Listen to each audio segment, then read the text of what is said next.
Welcome back to One-on-One with Mr. U. Of course, I am your host, Mr. U. In studio with us, leadership scholar, executive coach, hospice chaplain, the Reverend Dr. Seth David Clark in the house. Reverend Clark, how are you today? Good to see you, man. I'm doing all right. How are you doing? Fantastic. Good to have you here with us. We had a great conversation in our preliminaries, and I want to get into more because we talk about some similar things in our spheres of influence, but I want to kind of get a quick picture of your childhood, your background, kind of what shaped who you are today, as brief as you can make that, and then we get into the rest of our show. So what's the key factor that got you from your childhood to where you are today, you think? Yeah, I think a lot of that has to do with my faith, knowing that there's something bigger out there, right? And I'm a Christian, so my Christian faith. And I think that did a lot for me in terms of helping me see the world as a place where there's some good, but also some not so good stuff going on. And I have a family who loves me, and that helps a lot, right? And now I have a wife who loves me. That helps a lot too. So I think those relationships, those relationships with the divine, those relationships with the people closest to us, and then of course friends along the way. I think that's a big blessing. So I grew up in Minnesota. I live in California now. So I think also just and this is the fifth state I've lived in, right? So I think moving around helps you figure out who you are, right? Because you're stripped from the context that you grew up in, and then you kind of have to figure out, who am I now? I'm not just that person who was. Yeah. I love that. I moved around a good bit too. Not so much in the country, more along the coast. Yeah. If you can pinpoint it, what do you think the biggest change you've personally experienced about yourself in being in these different environments? Oh, sure. Yeah. Oh, that's a good question. I think the environment that changed me the most was doing ministry and some work on the border. So I worked on the U.S.-Mexico border in different ways for 8 years. Right. So right there, dealing with separated families, trying to advocate for them, trying to, come to terms with Border Patrol. And then there was the asylum crisis, right? So asylum seekers. So that whole thing, trying to show them God's love and in the middle of a tough spot, and even just offering a cup of noodles, right? Everything like that. You see a lot, you hear a lot of bad, a lot of good. Right there, I think that was very impactful for me. And then maybe the second one is working as a hospice chaplain, right? So like literally life and death stuff, and trying to come alongside people, not tell them what to do or how to be, but just listen and offer resources as available. Yeah, for sure. Those two, I think, are the top. Oh, that's good, man. That's good. I'd be remiss if I didn't ask you this, because you are essentially standing on the front lines. And I know that people in our world, they look at things in print, television, radio, what have you, podcasts, and they take their cues from that. Oh, yeah. But you're actually out there on the front line. You see things. Tell us, I guess, in a way, Dr. Clark, serve as a myth buster for us. Oh, sure. Yeah. Share with the people who are watching, listening, what we don't realize based on what's being reported. Tell us almost behind the scenes. What are you seeing that's not reported? What's actually happening that may be contrary to what we actually hear about? Go ahead. Sure. Yeah. So I'll tell you from my experience, I've stepped away from like the direct front lines in terms of the border, and actually taken a bit of a break from the hospice chaplaincy as well. But it doesn't mean I'm not in rooms with dying people. I was in the room with someone who's dying just a few days ago, and he passed shortly after that. Right. So so still working, trying to be there. But I think the thing is that every narrative you hear is a narrative, right? And so just like every story, it's not the whole truth. It's a summary, And so everyone has their own perspective, right? And I think that you put on these different glasses, and it shows different parts of the world. And so, I have my own perspective, which is that the people coming into the U.S., a lot of them just trying to live, and a lot of them also escaping violence. I know some people who didn't make it. They're dead now, and no fault their own, really. And but there's also bad. So those security concerns that the government has, like, those are real. Like, bad people come in. Like we saw what happened 9/11. They came in through a different border, right? Canada mostly, but there are security concerns too. And so sometimes if we view everything through one lens or another, that clouds kind of our thinking. And so trying to hold it all, and say, you know what, there is this really complex reality. What do we want to do with that? And so for me, my role, primarily was twofold. One was to do the ministry there, to have a church service every Sunday right there at the border. And so just to offer God's love and say, like, hey, in Christ, under God's love, like, there is no border like that, like in the spiritual realm, all are invited in. And then I had another role, which was to try to help reopen this place called Friendship Park, which was this beautiful spot right there where Mexico and the US and the Pacific Ocean meet. And for years and years, people go there and meet family. A lot of people are in the US, and they have perfect status. They just can't leave and come back, and then their family can't come over or whatever. So like, this was one of the only spots in the entire US border. And at some points, the only spot. And I was trying to help get that reopened. And there's still an organization doing that. It's called Friends of International Friendship Park. Trying to get that spot reopened so that these separated families can meet, perfectly legal way. But yeah, that's tough work, But I think for me, the perspective I always try to have was like, what does love demand of us in this tough spot? And I think, and that's really, I think, kind of hopefully the through line in all my work is, if doing hospice, someone's dying, families are pre-grieving or grieving, what does love require of me right now? And executive coaching, right? Which, people have these goals and they want to have really good outcomes in terms of their business, in terms of their vocation. All right, what does love require of me right now? And sometimes that's listening. Sometimes that's speaking a little bit of a contrarian truth. Whatever it is, right? It's what does love require of me right now? And try to live into that. No, I love this.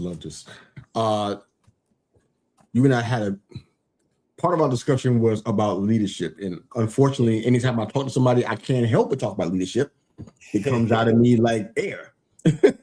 So I can't help but do that. But I'd love to hear why you believe remembering your mortality makes you a better leader. If you believe if that is true, if you believe that, why do you believe that? Go ahead. Yeah, there's a few ways I could start, but let me start this way. I think that reality is a healthy dose of medicine. And sometimes we don't like reality, but the reality is, like, you and I, we only have a certain number of days on this earth. We don't know what that number is, but we're not living forever in these mortal bodies of ours, right? And so sometimes we have these projects, these immortality projects, right? We try to set up a life that basically acts like we're acting like we're gonna live forever, but we're not. And so what do we actually want out of this one life that we have here on earth? What do we want to achieve, right? Because these people getting executive coaching, right, they're achievers, right, by their very nature. What do we want to achieve? But also, what are our values, right? And my values, your values, right? Hopefully they're all good things, but they kind of flesh out in different ways, right? And so what are your values, and how does this short reality that you have, how does that impact how you actually want to live? And then two, one thing that I talk about is how if you can befriend your death, you can befriend any hardship, any loss, right? And this word, like befriend, right? That's a big word. Yeah, I was challenged with it when you mentioned it, without question. Yeah, right. So I remember when I first heard about this concept through a theologian and psychologist. His name was Henry Nouwen. He's from Europe. He taught at Notre Dame and Yale and Harvard, all these big schools, right? But he talked about befriending your death, right? And how your death can be a gift to the people you love, right? And this stuff, as I heard about it, I was like, no way, dude, I don't like that. Like, death is the worst, right? It's the worst thing in life, right? And that's true. And at the same time, we can have that love and we can have that agency to befriend anything that will befall us, right? And in doing so, like, we show a tremendous amount of courage to say, like, this is a thing and this is the worst thing that will happen to me in this life, that the life will end. And like, I can still be in relationship with that thing and be in a loving relationship, even though it's not going to ever love me back. I can love what's going to happen to me, which is so empowering, right? And so if you can do that with the worst thing that's ever going to happen with you, in your career, in your organization, right? A lot of ups and downs, right? Especially in the economy right now. Like, we don't know what's going to happen in a week or a month or a year with the conflict in the Middle East, with AI revolution, all of it, like everything is so up in the air, right? But the one thing we know is that like our life on this earth is not forever, and so we can take hold of that reality and do with it what we want, and it's our choice. And so I think there's that resilience that comes with it, and there's that clarity that comes with it as we look at our death as leaders. I see that. Okay. So I have a lot of questions about some of the ideas regarding mortality and such. But one thing I love about this show that gives me the opportunity to talk to leaders and amazing folks like yourself is to kind of get a little deeper, because a lot of the folks that I talk to that watch and listen to our show regularly, they really care about the human side, the side that they deal with the struggle every day. See, a lot of times we get highlights from people when they come on shows like this, or if they're in front of other side of a camera or social media post. We get the highlights, the good stuff. We don't hear about the struggles and the challenges that people are still dealing with. And this is the kind of stuff that I hope our show helps folks break through. So I want to ask you a few questions along that line. Please. What is one area in your life, Dr. Clark, that you believe is least aligned with your values? Okay. You're not perfect. There's some things, obviously we got things to work on all the time. But what's one area that's the least aligned with your values, but you want to change that today? What would that be? Okay, I think that's great. And I think it's the separation in terms of like the brain between the prefrontal cortex, right, and maybe the amygdala, right? So like that. You science for me, Dr. Clark? Yeah, here we go, science, right? Right. So like up here, right, the part of us that makes us human, right, the rational part, right? It's like, oh yes, of course, death means that time is finite, and we can understand that, and put it into our life. And right here in this more kind of reactive part where the fight, flight, or fear happens, right, where the anxiety kind of happens, right?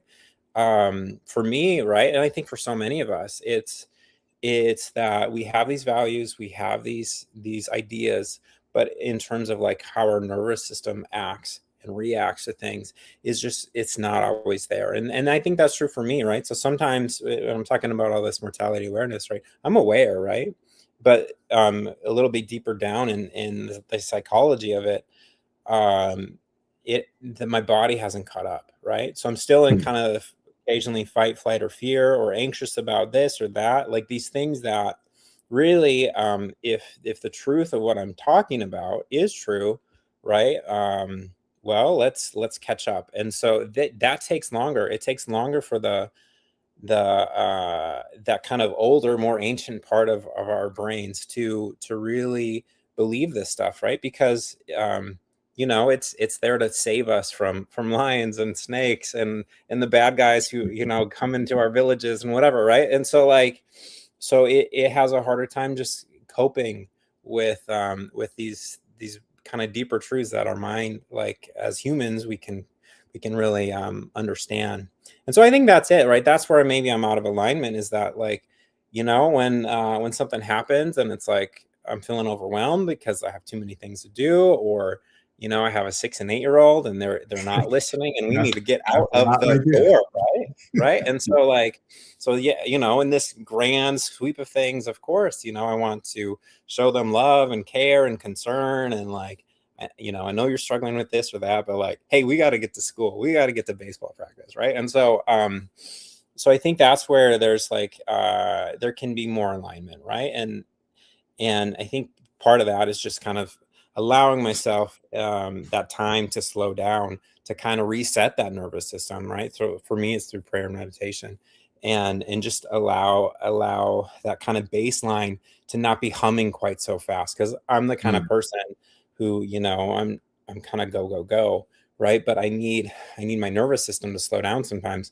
so that it doesn't get carried away when I'm dealing with other people, especially like kids, where I have the power to really harm or help them. And so, yeah, I think that's it for me. Kind of that anxiety that kind of comes up under the surface, or just the way I react in family life. And I don't think I'm the only one who's like that, because those loved ones that we have, we're kind of the meanest to them, right? And then it's those thoughts that are kind of under the surface that we don't really allow to come up, that are kind of sabotaging us sometimes. Yeah. No, that makes a lot of sense. It makes a lot of sense. So in regards to limiting beliefs, what's one that you had to get rid of to become the person that you desire to be today? Sure. Yeah. Thanks for that. I think some of it has to do with it has to do with the death stuff, right? I think the limiting belief was that like I almost like I had to react to death. I had to think about death, my own death particularly, as this thing that was all bad, right? Like if I didn't consider it that way, that somehow I was doing a disservice to myself, and somehow I was doing a disservice to those other people who are on their deathbed, and maybe even to the people who are dead, right? So the death is always, always, always bad. And whatever we do around it, there's absolutely nothing good that comes of it. So I think that was a limiting belief, right? Because like I said, like death can be a gift, right? And that's really hard to believe, right? But if you're there dying, and there's a lot of science that talks about how like the last bit of a memory is the most important, you know. If you're there dying and you offer people love even in those last moments, right, like they're going to carry that with them forever, right? But if you as a person, you're dying, and what are you doing? You're holding on to those grudges, you're not finding forgiveness, you're not apologizing, like you're just stuck in that way that you were, that wasn't helpful in the past. Yeah. Well, people are going to keep that for the rest of their lives. Like there wasn't that reconciliation, right? And so even in those dying breaths, right, you can offer those memories that will last for the rest of those other people's lives. And I think that's so powerful. You know, but it took me a while to even get there Oh yeah. because, you know, we're like, oh, death is the worst, right? And again, it is. And we have that agency as we think about our death and what we can do with it. Absolutely, absolutely. I feel like you're really equipped to answer this next question. If every leader that understands fully that their time on earth here is finite, what are things that you recommend them to consider? Because I know that you're doing coaching and you're also dealing with life and death situations. Is there Yeah. some things, even maybe just 2 or 3 areas that you would want them to consider as leaders because they recognize that the time is finite? I'm asking that for a reason, and this it's not meant to be a loaded question, but what I'm seeing in leadership in my neck of the woods, in my circles of influence, are people who are they hold on to their positions in their areas with tight white knuckle grips because they feel like if I lose this, I lose relevance. I'm not who I need to be without having this title or this status. And they hold on to it so tight that they never they never breed an Elisha from an Elijah, or a Timothy from a Paul, or a Caleb from a Moses. It never, or I should say Caleb from a Joshua, excuse me. It never happens because they're so concerned with having on this grip, this death grip on their roles and their titles. When we realize that we're not here forever and we have a finite amount of time doing what we're doing, what do you want people to consider that are leaders to start thinking about? Yeah. Or putting into action? Go ahead. I think that's great. Yeah. Actually, just last week, I finished a first draft of a manuscript for a book called Your Immortality Project. And it talks a little bit about that.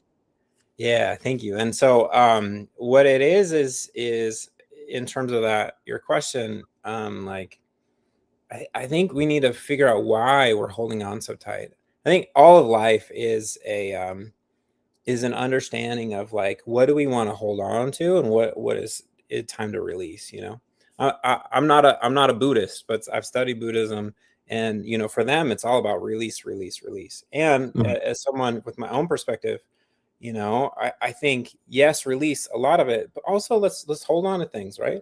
The Buddha, he left his son right when he was young. I can't leave my kids. Like that's not for me to do, right? Like I'm their dad. I have an obligation to them, right? I'm married. I'm not like the Buddha. He left his wife too, right? Like no, I can't. I don't see myself doing that, right? And even in my own tradition, right? Christianity, right? Jesus talks about hating your family and all this, right? And so like these are hard things that people talk about, but like for us, right? We have to figure out on our own, what are the things we need to hold on to? What are the things we need to let go, right? And more than need to, what do we want to, right? And so when there's a need or a want, I think there's something underneath the surface in terms of the why. And so for folks who are holding on deeply to, yeah, I think you said that, like white knuckle grip, right? Like what's that about, right? Because there's probably something deeper down that feels like Oh, you it's know it is. missing. You Yeah, know it. right. And it's right. There's like this emptiness down there, right? And so like, what is it that role is doing for you, right? And if it's doing that for you, great. But like, is it doing it for you in a way that you could open yourself up more, and that release would actually like calm you down and have less stress? Like maybe not at first, right? Because letting go is really hard.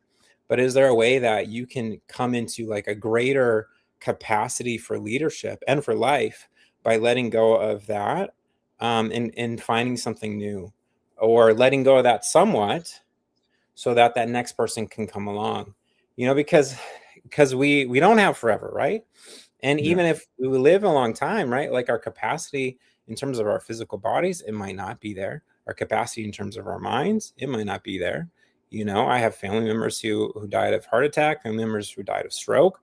They were in the hospital, they were in the nursing homes, right? And like we've all seen that.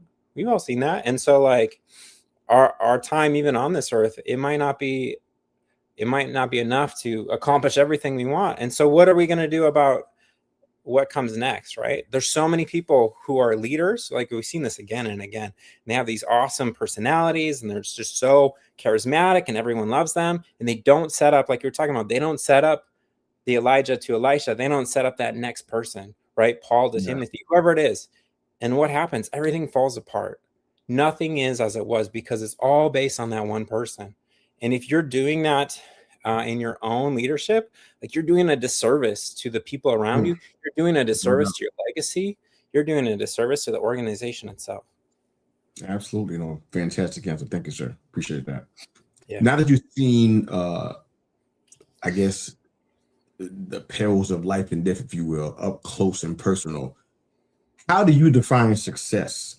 A lot of people who haven't seen that, who are kind of in their own little bubble, which is most people in the world, we lack self-awareness. It's one of the biggest diseases that we suffer from. The Sure. biggest maladies is self-awareness. We lack it. What's your definition of success, Dr. Clark? Yeah. Okay. So I come at that from two ways, right? So I think the first one is success is measured by us, right? We get to decide what that measure of success is, right? And so what is success for me? It's, well, I get to decide. So around my family, I get to decide what it looks like to be a good dad. Around my work, I get to decide what that looks like, in terms of the goal setting, all that stuff, right?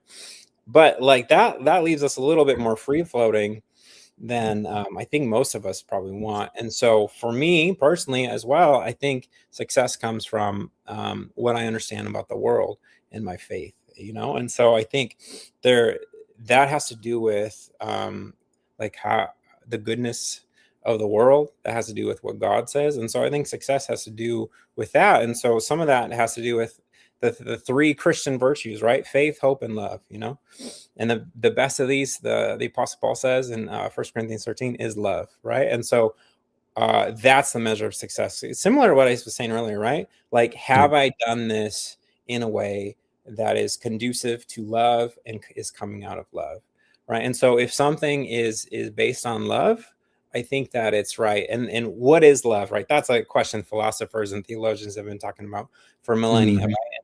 It's a tricky one, right? But we all, I think, have a pretty good working concept of love, enough to know, like, was this a loving decision? If I do this, is it loving, right? And so that comes out in our work, that comes out in our friendships, that comes out in like how we pay taxes or not, that comes out in like how we cook the books or not, that comes out in a lot of ways, right? Because love is more than just a happy feeling, right? Love is how we are in fidelity to others, how we are faithful to those that we need to be faithful to, right? Whether that's people in society, people in our household, people in our organizations. Yeah, so I would pin it on love for sure. Yeah, no, I love that. I love the answer. We just got time for 2 or 3 more questions. So, because you've got a chance to see the impact of death up close, I know a lot of people have, but I really feel like people are how do I put this in words that won't offend people? That's never my goal of this show. But I guess we can look at it because I've experienced much of loss in my life, and it's supposed to kind of reframe how you view things because you're still amongst the living. Some things should change because of what you saw, what you've gotten close to, what you've experienced. Yeah. What do you think are some common regrets that you've seen in your time working with people at the end of their life? What are common regrets that you've seen? Yeah. Well, Heard thank you. Yeah, the first one that comes to mind is actually a little bit in tension with some of the executive coaching, right? Which is a lot of people talk about they regret working so much, right? And they didn't take the time for the things that, according to their value systems, were more important. Things like family, things like friendship, things like, I don't know, seeing the world, right? Like, oh, I should have done this. I should have gone there. I should have like went to more of those little league practices, whatever it is, you know?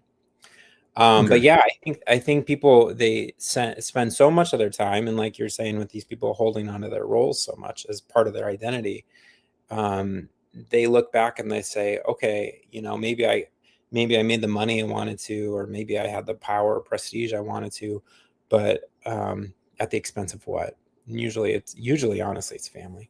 So I think that's a regret. And there are others, you know, and they've done studies on this, right? But yeah, I think that's a big one. I think also just some people kind of regret not having that reconciliation, that forgiveness, you know, like, oh, why did I hold on to that grudge for 20 years, you know, or why did I not forgive my parents, you know, because all parents mess up, right? Like any parent knows, like I messed up, and any human knows, oh, you know what, mom and dad, they didn't quite do that the right way, you know, like we all have that, right? And so not letting go of that, right? We talked about holding on, letting go, but like forgiveness is a kind of letting go, right? And it's only within our power. And if we don't let go, right, like what does that do to the other person? Like it doesn't like let them off the hook or anything like that. Like it's us, it's in us, right? And so I think that's a regret too, like that not having reconciliation.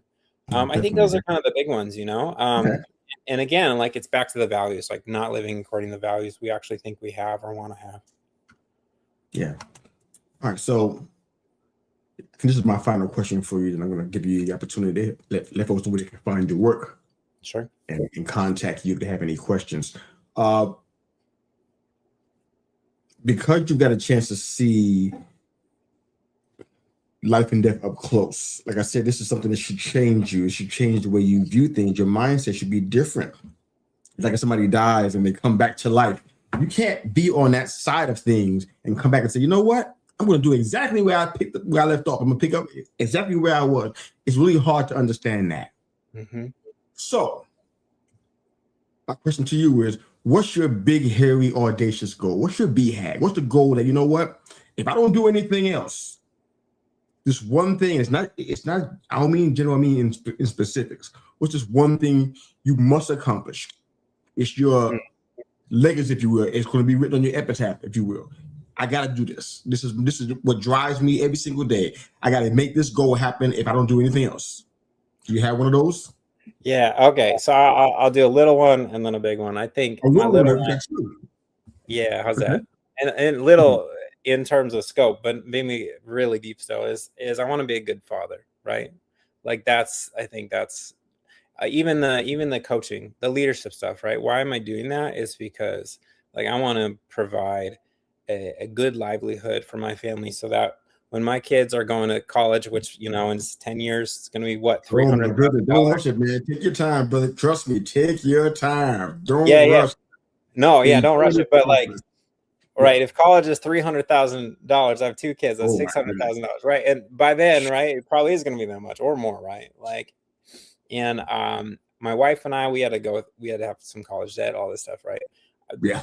Setting them up financially. That's a goal. Also, just like being a good dad, being there when I can. So that's the smaller one, right? And I think the bigger one has to do with this death stuff, right? Which is like enabling a culture, a society to start, not finish, but start really contending with what does it mean to face your death, and even what does it mean to befriend your death. I don't think I can convince everyone that this is something they're going to want to do, right? I even have friends who say, I see your stuff on LinkedIn, Seth, and I can't even read it, right? Because it hits It's too just much. the word befriend. I told you this in our conversation when we first met. I said, it's not, facing your mortality, because I think everybody understands we have to do that. Yeah. It's just the word choice, the word befriend. I guarantee you that's all it is. Yeah. Change that word, and your friends will have no problem reading your post. I'm just some free advice you didn't ask for. Thank you. No, but even when I don't use that word, even when when you have friends, you invite them over for dinner, you go out to the gun range with them, or you go out to retreats with them, you go on cruises with them. Yeah. The idea of bringing death on the cruise is a horrible idea. Have you seen the Titanic? Nobody wants to do that. So that's where your friends are probably coming from. It's like, okay, the imagery of friend. Uh-huh. That's why. Yeah, and it gets I'm sure it gets in the way of sales, right? But the whole thing does. The whole thing does, right? Like, because most people, they don't want to face it, and even when I use like less direct language, the friends, and I know other people, they're like, I just can't do this, right? And so like that is a big, hairy, audacious goal, right? Because we are in a denial of death, right? We deny our death, right? And there's in this AI stuff, right? We want to like just load our brains into the cloud when we're dead and then live forever that way. Like, you know what I mean? Like even if they can't befriend it, I think if they can confront it in a way that gives them the agency and the courage, like that would be a win, for sure. I like it. Thanks for being there. That was a fantastic conversation with you, man. You brought too much to the table. I'd love for you to take the last 2 minutes or so and kind of just let everybody know how you would be remembered, not only because of this episode, this interview, but also in your entire life. How do you want to be remembered? Speak about legacy a little bit, and then let folks know how they can find your work. Go ahead. Yeah, thank you. Yeah, I think in terms of what I want my legacy to be is on my tombstone, right? A man who led with love. Like, I think that's it, And then in terms of, how do you remember me if you're kind of in your life and you're like, you know what, I've had this hard transition. Maybe I need some coaching. Find me, right? So just there's 2 ways you can find me online. As far as websites, SethDavidClark.com, just my name. That's my personal website. All kinds of stuff, everything from like guided prayers to academic stuff I wrote, to books I wrote, to here's what coaching is about. And then life, death, and leadership.com, which is the business. And so there you can find out about coaching. And then also I have 1 course live right now about ethical decision-making and high stakes leadership. More courses are coming soon about leading with your end in mind. And even one is kind of fun. It's called Leadership Hacks from the Dead. So it's looking at old Stoic philosophy and how we can think about, life now in terms of how we want to lead according to virtue, according to values. So yeah, those are the ways. And then I'm pretty active on LinkedIn. So LinkedIn, and then just my name, Seth David Clark. So that's how you can kind of keep in touch and contact me, follow what I'm doing, send a hello. And hopefully it's all about love at the end of the day, and love, not just again as a feeling, but as like fidelity to the people in our lives. Thank you very much. Dr. Seth David Clark in the house. SethDavidClark.com and LifeDeathAndLeadership.com is the business. Of course, you can find him on LinkedIn as well. He's very active there. Definitely reach out, offer some questions about life, death, mortality, and how to be a leader when you face those things. I'm sure he has a great perspective and understanding for you there. So thanks again, sir, for your time on this and for being a part of this. If you are watching us, SethDavidClark.com and LifeDeathAndLeadership.com for those that can't see us and are listening today. Check it out. It's going to be also inside the show notes for today's episode. And if, of course, this is your first time, you want to see more of our shows, upper left-hand corner of the screen, the QR code. Use your camera real quick. We're going off air. Use your camera to grab that, or catch it on the replay. You can grab it there, I think. And it will allow you to get access to all of our shows from the past and incredible interviews like this one with Dr. Seth Clark. So thank you again for your time on this, sir, and for being a part of this. Thank you very much. Thank you. We're out of here. Have a good